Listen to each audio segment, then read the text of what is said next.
Hi, today we're going to learn about the atom. In the last lesson, you learned about the evolution of atomic theory and all the important players that helped develop the atom to what we understand it to be today. So we're going to talk about the atom, what makes up the atom, all its subatomic particles today. But very briefly, we will review that atomic theory evolution. Okay, so quickly, first of all, you have back in 400 BC, Democritus. He was a philosopher. He was not a scientist, but he was a good thinker. And he's the one who said that matter is indivisible. You cannot divide it any further. And he's the one who coined the word atoms. Because of him, we use the word atoms to describe an atom. Then about 2,000 years later, along comes Dalton. And Dalton was a scientist. And he said, that Democritus, maybe he was onto something. So he came up using experimental data, 5 postulates to describe the atom and how the atom behaves. 3 out of the 5 postulates still are believed to be true today. Then came J.J. Thomson. J.J. Thomson is very important in chemistry because he's the one who discovered the electron. He said that the atom is made of a pudding, kind of like a pudding that is like a mixture of positive and negative things. He discovered the negative thing, that is the electrons. And he used cathode ray tube to predict this. The reason he's so important is because electrons are what makes chemistry happen. Chemistry, for the most part, with the exception of nuclear chemistry, occurs because of electrons. The sharing and transferring of electrons. That is what's involved in the chemistry. So Thomson's really, really important in chemistry. He is the electron guy. Then came Rutherford, and he did this gold foil experiment, and he predicted, or he discovered that he's the guy who said that there's a nucleus, and this nucleus is very small, but overall it's positive. There's like a positive charge in this nucleus, and in the atom, it's this positive nucleus with a lot of empty space around it. A lot of empty space around it. And along comes Goldstein and said, you know what? That positive thing you're seeing in that nucleus, we're going to call that the proton. He did some experiments and discovered the proton. Then Chadwick came along and said, you got this big mass in the middle, and you can't account for all of the mass due to protons. There's got to be something else in there. And he came up with the neutron, which is neutrally charged. Then came Bohr, and he talked about the atom in terms of what's called a planetary model.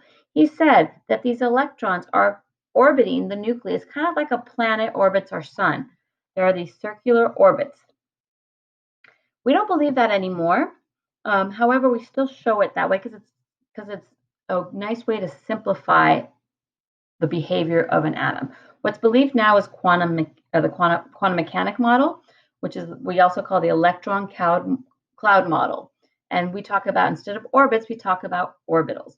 Orbitals is a mathematical probability of where you will find an electron. It doesn't tell you exactly where the electron is, but you say there's a high probability you will find an electron in this space at this time.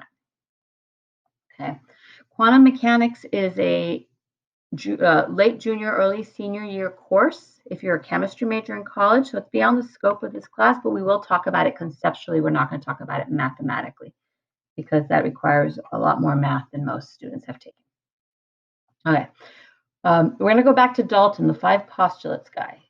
Okay. He's important because he said that all matter is composed of small particles called atoms. And that's true. We still believe that. All matter is composed of small particles called atoms. Okay. Then he said, all atoms of an element are identical in size, they're identical in mass, and they are identical in chemical properties. We do not believe this to be true anymore because of something called isotopes. You can have isotopes of oxygen that have different mass, and we're going to talk about that in the next lesson.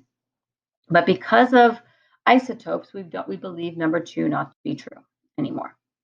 Number 3 says atoms cannot be created, they cannot be or divided into smaller particles, or they can't be destroyed. We also don't think this is true anymore because of nuclear chemistry. With nuclear chemistry, you're changing the identity of an atom by changing its nucleus. You're either fusing two nucleuses together, that's called nuclear fusion, or you're separating them. You're breaking up a nucleus into two nucleuses, let's say, and that's called fission, nuclear fission. Okay. Also, we know that atoms can be divided into protons, neutrons, electrons, quarks, things like that. So we don't believe this to be true anymore. So number 4, oh, I'm going the wrong way. Number 4, different atoms combine in simple whole number ratios to form compounds. That means if you get something off of the periodic table, an element off the periodic table, like this, you have two elements. You have element A, these blue dots, and element B, these are yellow dots. They're not chemically combined with anything, but you can mix them together and chemically combine them, as long as when you do that, you're combining an entire element A. So if you have 3 full blue circles on the left, when you chemically combine it, you better have 3 on the right. You have to conserve it. They can be combined, but they have to be combined in whole number ratios. You do not divide. You don't use only half of an element. You have to use the entire thing. That's all that rule number 4 says. Let's go back to rule 5. Okay. So rule number 5, right here, you got the falses shown. But rule 5 says in chemical reactions, atoms can be separated, they can be combined, and they can be rearranged. This is basically saying is that chemistry can happen. If you have a compound, something that's already chemically combined, and you add it, you chemically react it with another compound, things that are chemically combined, you can rearrange these things. The yellow dots can go with red or with green or so on and so forth, as long as you're balanced. Okay? It's not balanced here, unfortunately. It should be balanced. This is why we balance equations. But you can do this as long as it's chemically favorable and energetically favorable. This can happen. So that's a really quick, fast review of atomic theory. But you are responsible to know the details of the experiments that led to these beliefs. Okay, so let's talk about what an atom is. An atom is the smallest particle of an element that retains properties of that element. Okay, right here we have a picture of the Bohr model. So that means is if you break it down to the smallest bit you can, with the exception of not all the way down to protons, neutrons, and electrons, but to an element, will it behave the same way? Will it behave chemically the same? Will it behave physical properties? Do they look similar? That sort of stuff. That is an atom. Okay, so let's start with talking about the composition of the nucleus. Okay, first of all, in the nucleus, in this middle portion, you have it's made up of 2 parts. You first have the proton. The proton is a positively charged particle of the nucleus. Every proton that you have has a charge of +1. If you have a proton, only one proton in your nucleus has a charge of +1. If you have 3 protons in the nucleus, each proton has a charge of +1. Therefore, your nucleus has a total charge of +3. So your protons are in the middle of your nucleus. They've got a charge of +1. And you have your neutron. So in the nucleus, you have protons and neutrons. Protons are positively charged. Your neutrons have no charge. They have mass, but they do not have charge. Okay? Neutrons are neutral charged particle of the nucleus. And we're going to talk about each of these individually. Okay? So protons. If I say the word protons, don't write the word protons. Write it with its shorthand notation. P plus. P for proton, plus for the charge. So anytime I say the word protons, just write P plus because that means protons. So protons are positively charged subatomic particles in the nucleus. They have mass. They're pretty small. However, they do have some mass. We like to say that the proton has a mass of 1 atomic mass unit. I'll give you the exact numbers in a minute. But just to give you perspective, one proton weighs about 1,840 times more than an electron. It weighs so much more than an electron. Doesn't weigh very much because it's very small. However, it weighs a lot more than an electron. Electron's itty bitty. So your protons have very high mass, but they're teeny, teeny, tiny. They're very, very small volume, but they're dense. You can kind of think of them as having like heavy bones. You know, when you meet someone who, or you pick up a baby and you expect them to be really light, but they're really heavy, and you're like, whoa, that's unexpected, because they kind of have like heavy bones. They're dense. That little volume has got some mass to it. Okay. And this was discovered by Goldstein. Goldstein is the proton guy. So, important things to remember about the proton: positively charged, a mass of 1 plus, mass of 1 AMU, relatively high mass, but itty bitty. Okay. Then brings us to the neutron. If I say the word neutron, you shouldn't write the whole word neutron. Write N to the 0. N for neutron, 0 for the charge. It is a neutral subatomic particle that is found in the nucleus. Chadwick's the neutron guy. And it also weighs about 1 atomic mass unit. A neutron and a proton both weigh about the same, 1 atomic mass unit. They both weigh about the same, okay, which is about 2,000 times more than an electron. So all the mass, or a good portion of the mass of your atom, comes from your neutrons and your protons. Okay, so now let's talk about electrons, the important ones, the big daddies of them all. The electrons. If I say the word electron, you shouldn't write down electron. What you should write is lowercase e with a little minus sign next to it. E for electron, minus for the charge. It is a negatively charged subatomic particle, and its charge is equal and opposite to the charge of the proton. So far, all we're talking about is negatively charged particles. Sorry, all we're talking about is neutrally charged atoms. So for you to have a neutrally charged atom, and we know our protons have a positive charge, if you have 2 protons in the nucleus, your nucleus has a charge of +2. For your atom to be overall neutral, that means you have to have 2 electrons to balance it out. 2 electrons gives you a charge of -2. 2 protons give you a charge of +2. They balance each other out. They cancel each other out. You have a neutral atom. Okay. Your electrons are found surrounding the nucleus in an electron cloud probability. Its mass, like I said earlier, is about 2,000 times less than that of a proton. So when we talk about the mass of an electron, we say it is negligible. It does not count. It's so small that it doesn't count. So if you were to, like, for example, if you were to jump on a scale, your entire body with your clothes and whatever, and then you held a feather, that feather is not really contributing to the entire weight of your body. That feather is negligible. That is what the electron is to the atom. The weight of the electron is negligible. We don't count it for the weight of the atom because it's so small, relatively speaking. Okay? But while it does not contribute to the weight, it is responsible for the size of the atom. Your nucleus is very small and it's very, very dense. And then you have electrons that are surrounding it. And those electrons stretch out pretty far. So while it does not contribute to the weight, it contributes to the volume, the space that an atom takes up. So your mass comes from your nucleus, your volume, your shape comes from the electron. Okay.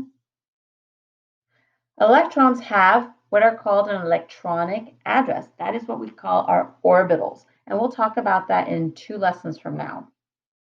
So each electron has an electronic address, and each resides in a well-defined energy level some distance from the nucleus. The further from the nucleus, the higher the energy level. So you can kind of think of that electronic address as an apartment building. On the first floor of the apartment building, you have 2 or 3 apartments. On the second floor, you have 2 or 3 apartments. On the third floor, you have 2 or 3 apartments. So if you have an electron each electron is going to have an address. It's going to have an apartment number, and it's going to live in that apartment number. You might not know exactly where it is in that apartment. It may be in the bedroom, the kitchen, laying on the couch, but you know it's in that apartment because that's its address. Okay? So once you fill up all the apartments on the bottom floor, then you got to start walking up, go up a floor. That's an energy level. You're going to fill up all the apartments on that floor. Then you're going to go up another energy level, another floor. You need more energy to go up. So as you get further away from the nucleus or the ground, you're going to have more energy. And we're going to talk more about that when we talk about electrons and orbitals in a couple lessons. Okay. Your electrons are important because they are responsible for the chemical bonding we do in this class. Most of the chemistry that occurs, with the exception of the nuclear chemistry, is due to electrons. So they're very, very important because they're responsible for chemical bonding. They're responsible for the chemistry that occurs.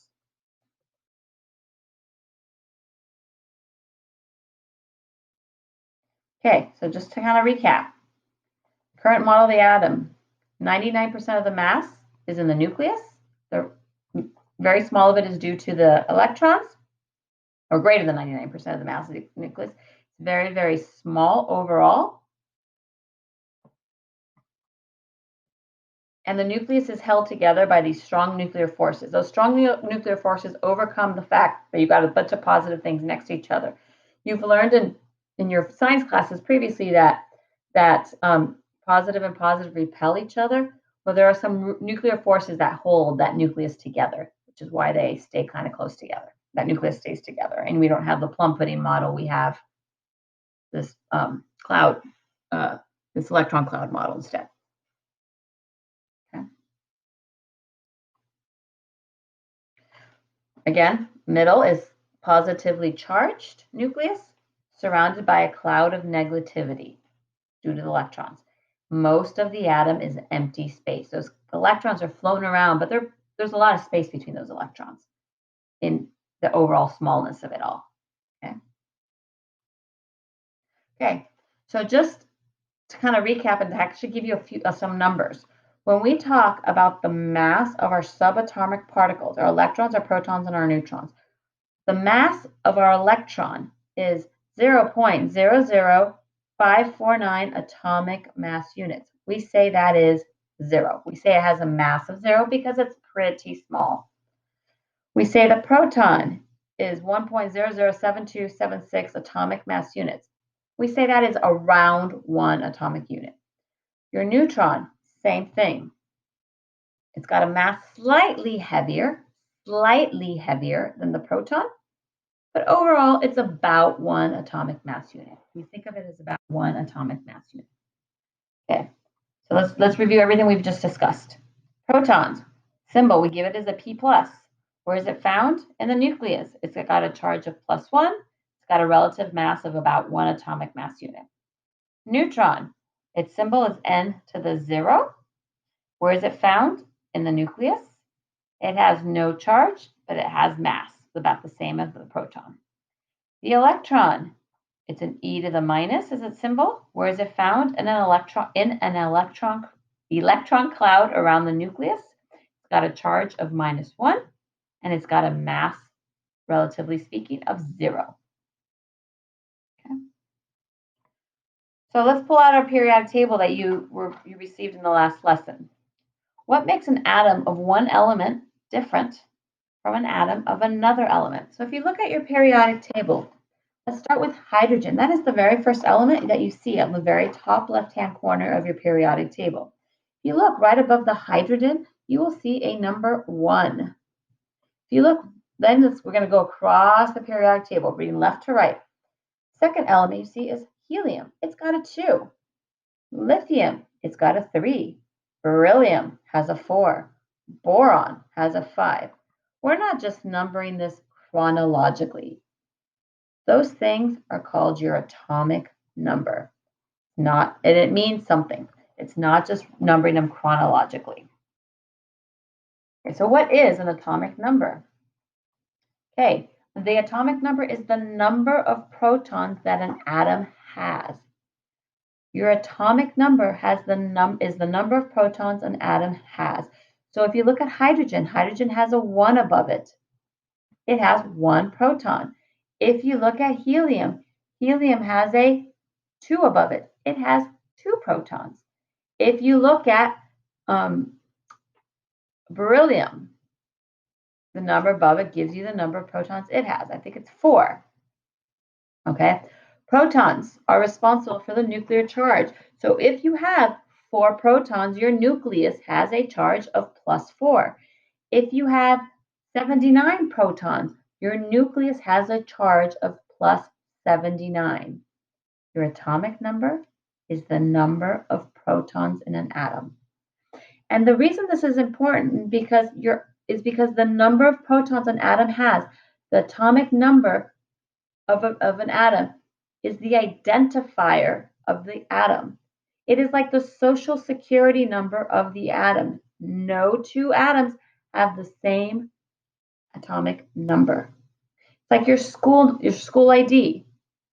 So if I say this atom has a atomic number of 1, then I know that is hydrogen.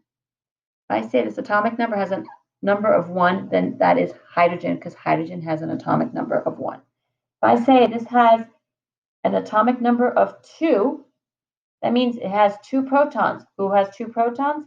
Helium. If I say it has an atomic number of 8, then I'm talking about oxygen. Oxygen has 8 protons. Okay?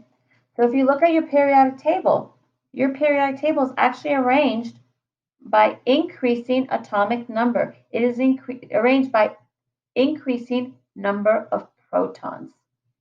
Increasing number of protons. From left to right, increasing number of protons. Because we're talking about neutral atoms and your nuclear charge, your protons are responsible for the nuclear charge. In a neutral atom, if you know how many protons you have, then you also know how many electrons you have because they must equal each other in a neutral atom. All we're talking about today is neutral atoms. Okay, so your number of electrons are going to equal the number of protons. So we're going to talk about one of the little squares that you find on the periodic table. Here I've selected the one that has an atomic number of 14, which is silicon. Okay, if you look at one of the little squares from your periodic table, at the very top you will see a whole number. It may be right in the middle at the top, as it's shown here. It may be in the left-hand corner, or it may be in the right-hand corner. It'll be one of those 3 spots. That is your atomic number. That is the number of protons an atom has. That's the big number shown at the top. Then you have your symbol, Si. Silicon is Si. Doesn't matter where you go in the world, it is Si. So here in the United States, you can go to Texas, you can go to New York, you can go to California, you can go to Alaska. If you're talking about silicon, its symbol is Si. If you go to, let's say, Chile, which is where I was born, and you look at a periodic table down there, if you're talking about the guy that has 14 protons, it will have the symbol Si on the periodic table. The name might be a little different. It might be silicono, but the symbol will always be Si. If you go to Egypt, the symbol will be Si. If you go to Kenya, the symbol will be Si. If you go to Antarctica, the symbol will be Si. That is standardized across the world. Okay, next, you have the atomic mass. Okay, that is the number with the decimal. That is a weighted average, and you will learn how to calculate that in the next lesson. Okay, that is different than the mass number, which is what we're going to talk about in a minute. Again, just to remind you, the number of protons you have, the atomic number identifies your element. If for any reason you change the number of protons that you have 14, and then you change it to 8 somehow, nuclear chemistry, okay? Then you're no longer talking about silicon. Now you're talking about oxygen because 8 protons is oxygen, 14 is silicon. So if you change the number of protons, then your element has changed. In chemistry, you can change the number of neutrons. That's called an isotope. We'll talk about in the next lesson. You can change the number of electrons. That is called an ion. We will talk about that in 2 lessons from now. But you can never change the number of protons because the number of protons is the identifier. If you change the number of protons, you've changed the element. Okay. So remember, your atom is the smallest particle of an element that retains the identity of that element. When the number of protons and the number of electrons are the same, the atom is neutral, has no net charge. If you change the number of electrons you have so that it's not the same as that of the proton, then you have a charged atom, which is called an ion. We'll talk about that 2 lessons from now. Okay, so again, for those of you that prefer mnemonics, like mnemonics, here's a way of remembering what atomic number is. You can use this mnemonic, APE. Atomic number is equal to the number of protons or the number of electrons. Only if it's a neutral atom for the electrons. Atomic number is equal to protons or electrons.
Okay, so let's do another problem. How many protons, electrons, and neutrons are in an atom of neon with a mass number of 22? So we need to find protons, we need to find electrons, we need to find neutrons. And we're talking about neon. Okay, so let's start with protons. How do we find out how many protons neon has? Well, pull out your periodic table, look for neon. What is its atomic number? Neon's atomic number is 10. That means it has 10 protons. Okay. We're assuming this atom is electrically neutral because that's all we're talking about so far. And plus neon is always electrically neutral. You'll learn that soon enough. Then the number of protons is going to equal the number of electrons. So you're going to also have 10 electrons. Now we need to find the number of neutrons. Well, we know that the mass number, and we know that mass number is equal to protons plus neutrons. So we can just do a little math. Mass number is 22, protons is 10, and we're trying to solve for neutrons. Subtract 10 from both sides, we have 12 neutrons.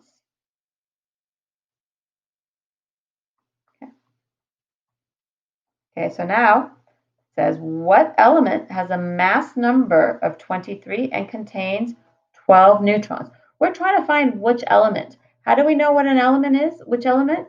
We need to know the number of protons because the number of protons is the atomic number. So if you have the number of protons, you can go look on your periodic table to see which element this is. So we know that mass number is equal to protons plus neutrons. Well, we have a mass number. We have the number of neutrons. So we just solve this. Subtract 12 from both sides. We have 11 protons. Now go look at your periodic table. Who has 11 protons? That's sodium.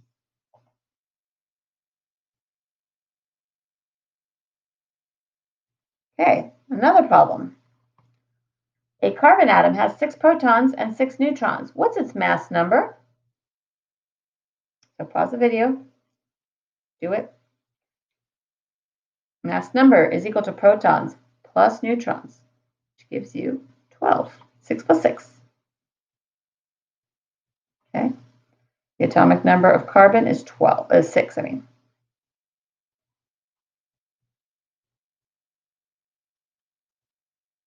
Okay, same number of electrons. Oops.